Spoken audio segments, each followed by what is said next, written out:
Olá, nosso assunto de hoje é a crise econômica de 1929. E quando a gente fala de uma crise que se inicia em 1929, significa que existem fatos que a antecederam, né, e uma continuidade, porque a crise econômica, assim como as mudanças na história, sejam elas quais forem, acontecem durante um processo, durante um período de tempo que privilegia o conteúdo e não uma reflexão, a compreensão, a problematização, né, do conteúdo da história.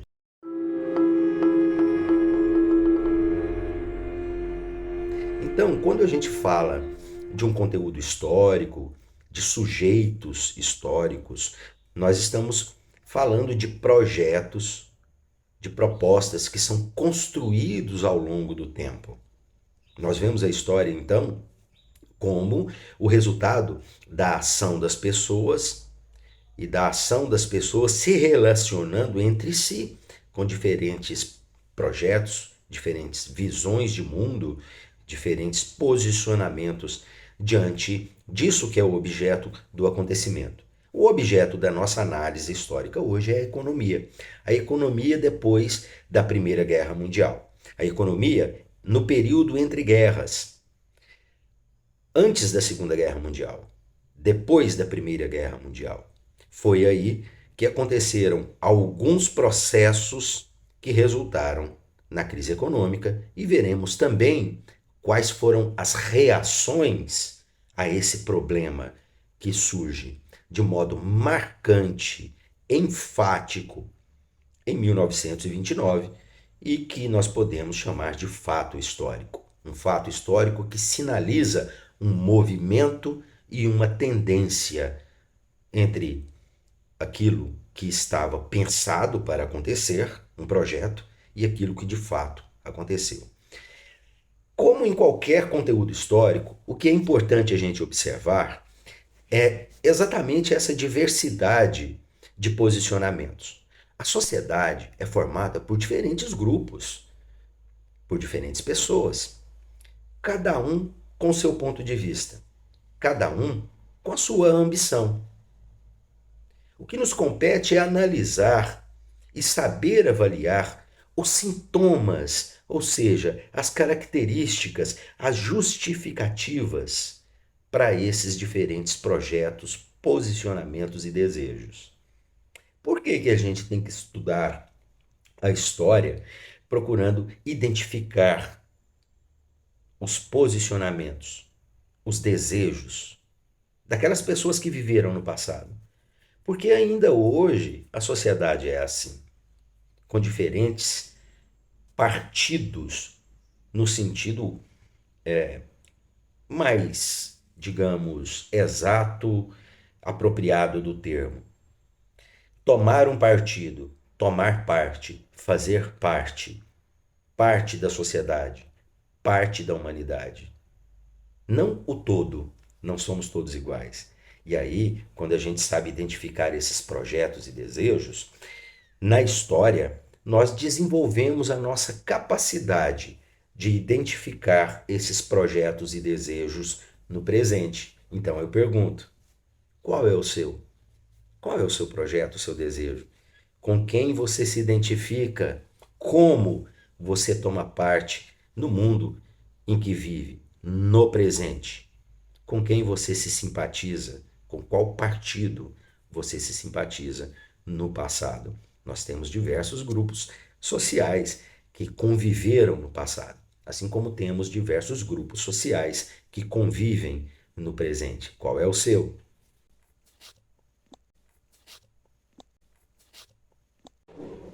Quando termina a Primeira Guerra Mundial, os Estados Unidos emergem como a maior potência econômica, política e militar do mundo. Não houve uma guerra no continente americano, mas na Europa morreram 10 milhões de pessoas. A economia estava muito prejudicada, né? Muita destruição da infraestrutura na Europa. E os Estados Unidos assumiram uma missão de colaborar na recuperação europeia. Outro panorama que a gente pode perceber é em relação ao comércio. Os Estados Unidos passaram a abastecer a Europa, impulsionando a sua indústria, que havia crescido não só durante o período do conflito, mas também no pós-guerra, com ajuda financeira, com exportação de bens produzidos pela economia americana, o que aqueceu muito o setor produtivo. Tanto a produção agrícola como a produção industrial passaram por um período tão positivo que tornou possível um acesso ao consumo de grande parte da população, acesso a uma maior quantidade de bens, o que levou os americanos, os estadunidenses, a pensarem que chegaram então no paraíso. Eles construíram uma nação pautada na liberdade. Sabe aquele propósito do deixe fazer, deixe passar do liberalismo, da livre iniciativa? Valia a pena. E ser americano era isso. O modo de vida americano, American Way of Life, era o quê? Consumir. Veja como sou livre, como sou feliz. Né? Só que isso não aconteceu no vácuo. Isso aconteceu porque 10 milhões de pessoas morreram, porque um continente deixou de produzir e os americanos estavam se beneficiando desse processo. Então, essa balança comercial favorável aos Estados Unidos fez que não só a população consumisse mais bens, acreditando que o modo de vida americano era o melhor modo de vida do mundo, porque você poderia comprar o seu carro, a sua máquina de lavar, os seus eletrodomésticos, liquidificadores e também indústria alimentícia, né? A Coca-Cola, gasolina e Coca-Cola moviam a nação americana. Então, isso acontece em decorrência de um panorama histórico que aconteceu de modo talvez não planejado pelos estadunidenses, mas que os beneficiou sobremaneira. Os Estados Unidos viveram então os chamados anos vibrantes, uma era de ouro, onde era fácil ter acesso ao consumo. Bombando, tudo positivo, tudo legal. Muitas empresas passaram a negociar as suas ações na Bolsa de Valores. Houve uma abundância de recursos de valorização de ações que muitas pessoas acreditaram que era possível ganhar a vida sem trabalhar. Muitos americanos chegaram a hipotecar as suas casas para investir na Bolsa de Valores. Porque o juro da hipoteca, o que é uma hipoteca? Você pega dinheiro no banco e dá a sua casa como garantia. É hipoteca imobiliária. Você pega esse dinheiro, a sua casa, se eu não pagar, minha casa fica com o banco, certo? Então, eles pegavam esse dinheiro da casa, investiam na Bolsa de Valores, porque o juro que ele pagava pela hipoteca era menor do que o juro que ele poderia ganhar com as ações que ele comprava. Então, estava no lucro. Eu vou viver de renda. Então, no ano de 1928, 1.200 companhias estavam negociando seus títulos na Bolsa de Valores americana. Era muito dinheiro para a época. E uma pessoa que vivia de salário poder viver de ação, dinheiro que retorna de comprar ação, era muito bom, né? Até que acontece a quebradeira em 1929. Em 1929, quando ocorre a quebra da Bolsa de Valores. O que leva à quebra da Bolsa de Valores? Uma crise de superprodução. Produzir demais faz mal. Faz quando você não consegue vender os seus produtos. Se uma fábrica não vende os seus produtos, o que é que ela faz? Está com estoque cheio, né? Está lá com um galpão lotado de mercadorias. Não está vendendo. Ela para de produzir.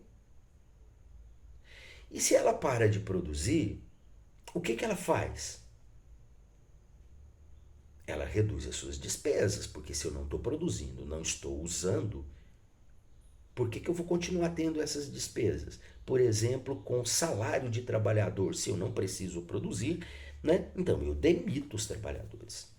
A pessoa que compra ações, ela compra a ação de uma empresa que tem a possibilidade futura de lhe dar lucro. Então ele analisa o balanço financeiro da empresa, o seu relatório de desempenho, né? Ele observa o que está acontecendo para ele comprar ou não as ações.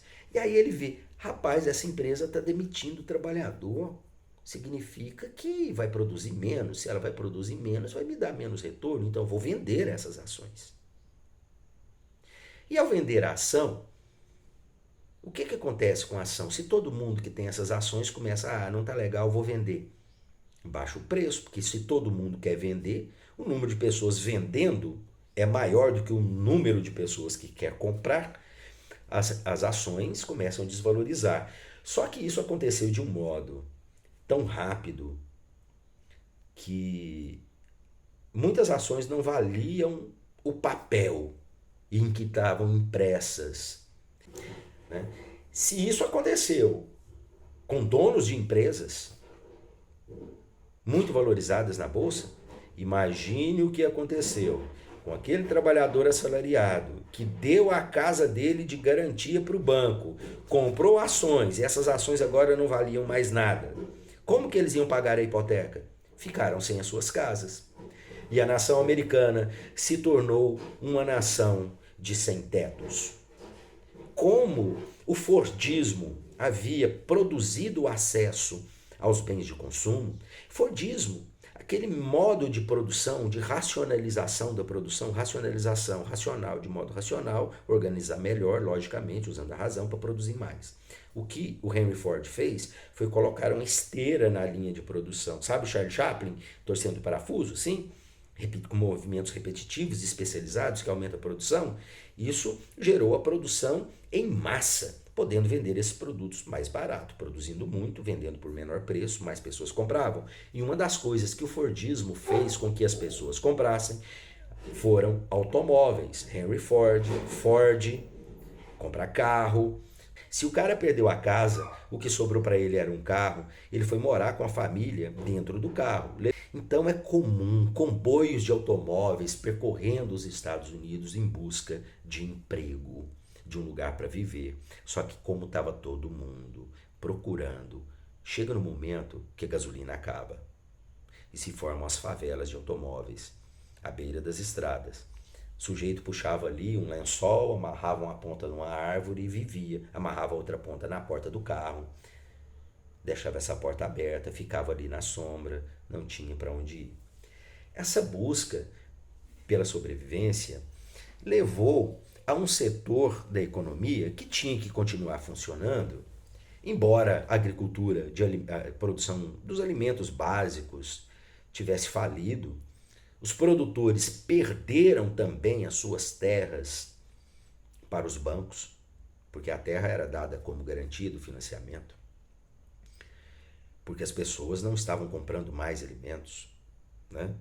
Então, essa mudança, né, no setor agrícola não significou que não houvesse mais planta nenhuma. Por exemplo, as frutas para serem colhidas na Califórnia, laranjas, por exemplo, um trabalho desempenhado tradicionalmente por latinos, né, latino-americanos.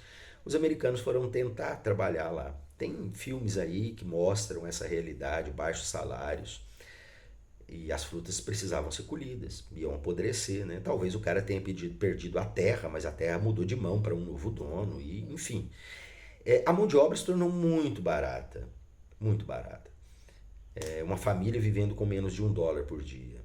Então, esse cenário marcou os Estados Unidos de maneira contundente.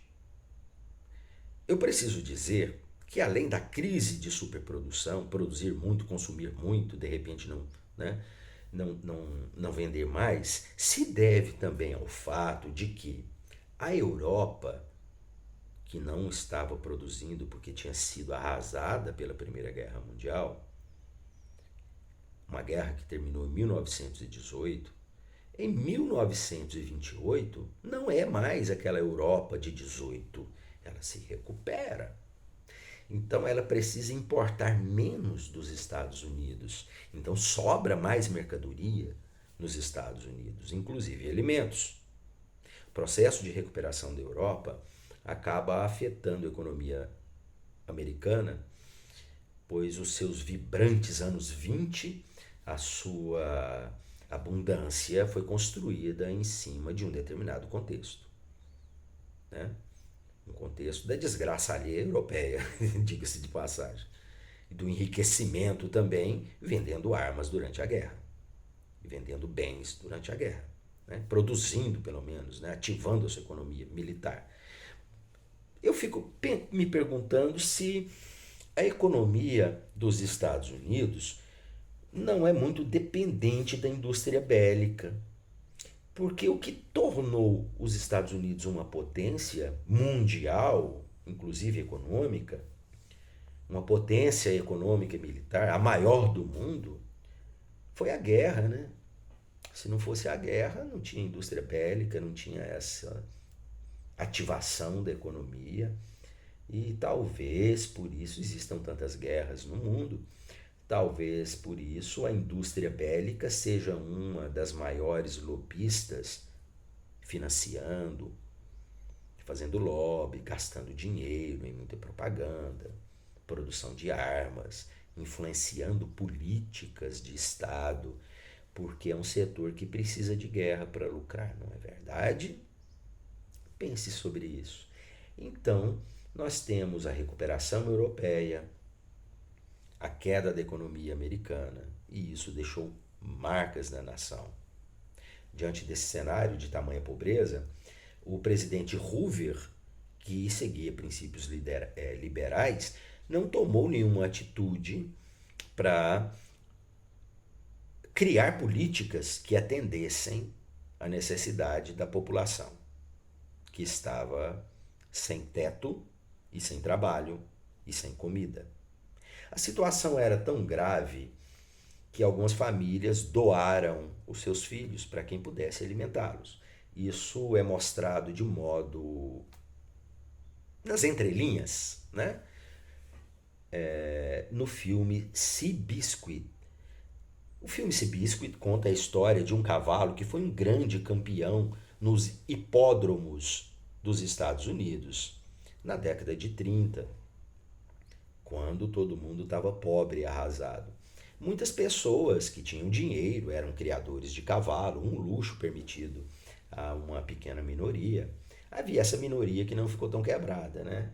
Se você pensar, por exemplo, nos bancos, quando todo mundo quebra e todo mundo deu seus bens de garantia, todo mundo deu esses bens de garantia para quem? Para o banco. Então o banco pega esses bens. Ele não perdeu, ele ganhou, né? O problema é que poucas pessoas são donas de banco, né? Então poucas pessoas são parentes de donos de banco, herdeiras de donos de banco. E outros ricos aí que não precisam trabalhar. Quem é de fato rico é aquela pessoa que não precisa trabalhar e não muda nada o padrão de vida dele. Se você pensa que você tem uma Hilux, é dono de uma pequena empresa e é rico, deixa eu te contar um segredo. Você não é rico, não.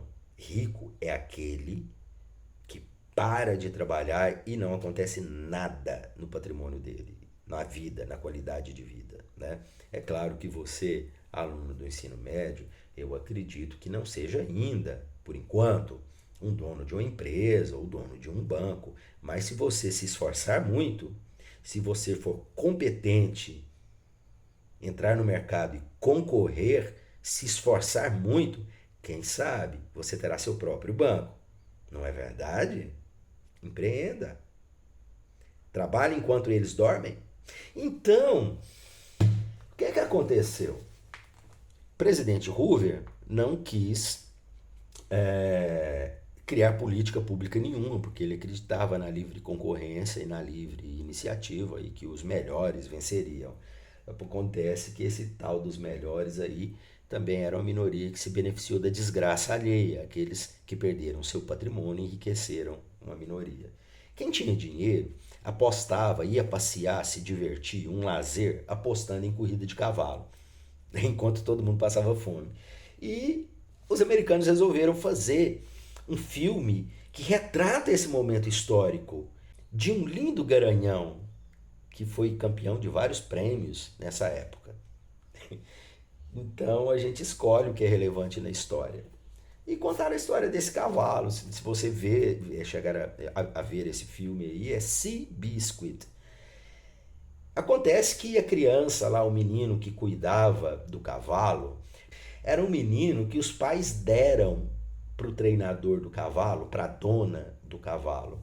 E eles fizeram essa bondade de pegar esse menino e dar uma cocheira com um monte de palha para ele se abrigar. Olha, que pessoal bondoso. E assim é a história desse grande herói americano chamado Seabiscuit. Contexto da... você entendeu aí a minha ironia, né? Pois é. Mas como é que a coisa melhora lá nos Estados Unidos? Melhora quando um outro presidente ganha a eleição e ele tinha uma política diferente. Ele vai acreditar que é preciso que o governo atue na economia, interfira na economia. A teoria econômica era aquela assim: o Estado tem um papel de impulsionador da economia. Quem que escreveu isso? Era um carinha chamado John Maynard Keynes. Quem era Keynes? Eu vou pegar um livrinho aqui para ver se eu te mostro. Rapaz, este belo senhor de bigode é John Maynard Keynes. Tá invertido aí porque eu tô calado. Câmera frontal. Ele foi o fundador da macroeconomia moderna. O inglês John Maynard Keynes viveu de 1883 a 1946. É considerado o maior economista do século XX, mas ele continua sendo um autor controverso. Após um período de dominação quase irrestrita durante os anos 1950 e 1970, sua contribuição foi radicalmente rejeitada por muitos economistas para ser retomada na crise iniciada em 2008. A atual crise econômica que nós vivemos começou em 2008 com a quebradeira do mercado imobiliário. Vejam só que coincidência! Entre o período do governo de Franklin Delano Roosevelt, que foi o presidente que aplicou a política keynesiana, e 2018, vigorou o neoliberalismo. Mas a gente vai conversar sobre isso em outro momento. Agora eles estão pegando o Keynes para ler de novo. Fizeram até um livro. Veja bem, o cara morreu em 1946. Esse livrinho aqui, falando dele, foi publicado, deixa eu achar aqui a data de publicação desse belo livro, em 2009. Tiraram a biografia do Keynes do depósito em 2009, porque em 2008 o mundo quebrou de novo. E a crise que vivemos hoje é mais grave e abrangente do que a de 1929, tá? Mas vamos voltar aí à crise de 29. A crise de 1929 afetou não só os Estados Unidos, mas o mundo de maneira em geral, por causa das relações comerciais entre os países e também dos investimentos nas bolsas de valores. A América Latina foi afetada, o Brasil foi afetado, porque os Estados Unidos eram grandes exportadores de bens industrializados, inclusive armas, mas eram importadores de matérias-primas. Eram importadores do setor primário, né? Setor primário, extrativismo, agricultura, né? Pesca, setor primário. Os bens não processados na indústria, que tem um baixo valor agregado, coisa que colônia manda para sua metrópole, né? Então, o Brasil, por exemplo, era um grande exportador de café, O Brasil sofre os efeitos da crise de 1929, como de resto a América Latina, porque perderam o mercado. Se o cara não tem onde morar, ele vai preocupar com um cafezinho? Ora, eles têm outras prioridades. Então, a América Latina se lasca na crise de 1929. Então, vem o novo presidente aí, que é eleito, um tal de Franklin Delano Roosevelt, e vai criar uma política para recuperar a economia. Isso significa o Estado como propulsor da economia, significa que o referencial teórico dessa política econômica é keynesiano, John Maynard Keynes. Né? Keynes estava vivo nessa época.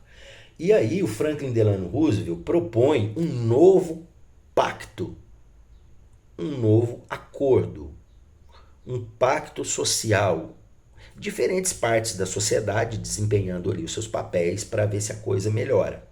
O nome desse novo acordo, New Deal, página 61 do livro que eu botei. New Deal, novo acordo, nova transação, novo negócio aqui para nós, que vai levar a economia a se reativar. E em que consistia isso? Consistia em investimento do Estado. O Estado tocando grandes obras para gerar emprego, tipo uma frente de trabalho. Vamos construir uma ponte, fazer uma estrada, e aí vai empregar mão de obra, aí o cara recebe um salário, e com o salário ele pode comer. E aí quando ele compra comida, o produtor rural vai receber um dinheirinho. Quando ele compra uma roupa, que estava todo mundo meio que esfarrapado, aí o cara que fabrica a roupa ali, seja uma costureira, né, ou uma indústria, vai ganhar alguma coisa. Então dinheiro circula e a economia vai se ativando novamente. Então botar dinheiro na mão do pobre é uma política pública de Estado, uma política social que faz uma distribuição da renda e aí a economia aquece. Parece que eu já ouvi isso em algum lugar. Mas tinha gente que não gostava, tinha gente que era contra. O Estado fica gastando aí, não, isso não é papel do Estado. Os competentes, liberalismo, vamos lá, concorrência, leis de mercado. E aí o Roosevelt precisou convencer o Congresso, vejam só, convencer os deputados que era importante o trabalhador receber a ajuda do Estado através de política pública. Vocês já viram esse filme em algum lugar? Um dos programas que ele criou foi de oferecer tipo um auxílio, uma bolsa para a juventude, para os jovens fazerem campanhas de educação ambiental. Vejam, que coisa! E aí o povo matava a fome fazendo esses trabalhos aí. Mas como os deputados e parte da população americana, eu acho que aquela parte que não precisava trabalhar para viver, era contra, sabe? Aí ele criou um negócio chamado Farm Security Administration. A língua agora deu um nó. FSA, né? Que era um órgão para ajudar as famílias de produtores rurais, agrícolas, que foram afetados pela Grande Depressão. Esse órgão foi criado em 1935. Quando a gente fala então do evento, lembra do que eu disse lá no início? Que a crise foi em 1929. Né? O fato histórico, né? Ele não é uma coisa que acontece tipo na sexta-feira 13 ao meio-dia, embora aconteça, mas ele não dura exatamente assim. Um fato histórico, ele é um processo. Em 1935, eles estavam querendo ainda ajudar os produtores de alimentos. Então, esse órgão foi criado no governo Roosevelt para ajudar a população rural. E para justificar, porque tinha gente que não queria ajudar, ele criou aí esse órgão e contratou. Uma das primeiras ações foi contratar fotógrafos para mostrar a situação desesperadora daquelas pessoas. Alguns se chocaram, né? Talvez vocês não tenham se acostumado. No Brasil é mais raro de ver, a não ser que você vá para uma favela, por exemplo, em periferia de Curitiba, tipo assim, né? Ver um branquinho, lourinho de olho azul, pobre. Tem branco pobre, isso é uma coisa do capitalismo, né? Racismo é outra coisa, exploração econômica, exclusão social, né? No Brasil, a maioria da população pobre é preta ou parda, porque o nosso país tem um negócio chamado racismo estrutural. E dada a grande utilização, dado aí a grande utilização de mão de obra africanizada, sequestrada na África e trazida para trabalhar à força, né, no Brasil. Então, essa aqui é uma foto que foi tirada por Dorothea Lange. É uma mãe com seus filhos. Veja a reação das crianças e o olhar perdido dessa mãe. Essa mulher pobre, sem comida, sem perspectiva, parece que ela está com uma criancinha no braço aí, né? Foi uma foto que se tornou um trabalho muito importante, que se torna então um documento histórico, é uma fonte histórica, imagética, que podemos analisar. Mãe migrante. Por que ela é uma mãe migrante?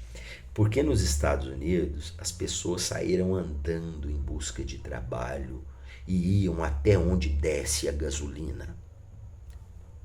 Essa mãe migrante, sem perspectiva de futuro, foi fotografada por Dorothea Lange. As fotografias correram os Estados Unidos e depois o mundo, sensibilizando a opinião pública. Então esse negócio de votar política pública no Congresso, e tem uns caras que não gostam muito, talvez não conheceram o Dorothea Lange. A chamada New Deal conseguiu recuperar a economia americana e foi responsável pela reeleição de Franklin Delano Roosevelt, que foi reeleito, ficou aí muitos anos no poder. E deixa eu buscar aqui quantos mandatos, se eu não me engano 4 mandatos, 4 mandatos que ele fica no poder. Só um minutinho. Me fugiu agora essa informação da memória e eu preciso achar aqui. Achei o capítulo mais ou menos. Não.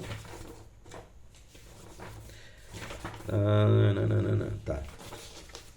Ok. Quanto tempo Roosevelt também alterou a orientação da política externa dos Estados Unidos ao estabelecer relações cordiais com países da Europa e da Ásia. Todas essas intervenções na economia possibilitaram o crescimento econômico norte-americano, colhendo frutos da recuperação econômica do país.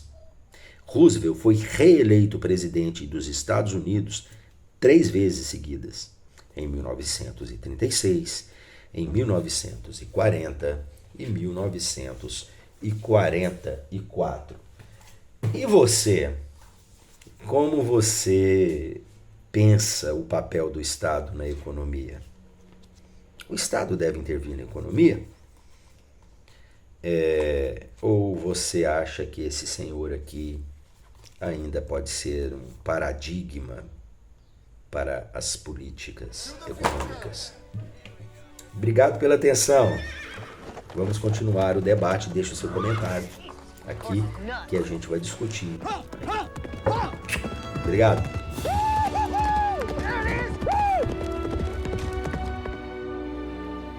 Fast?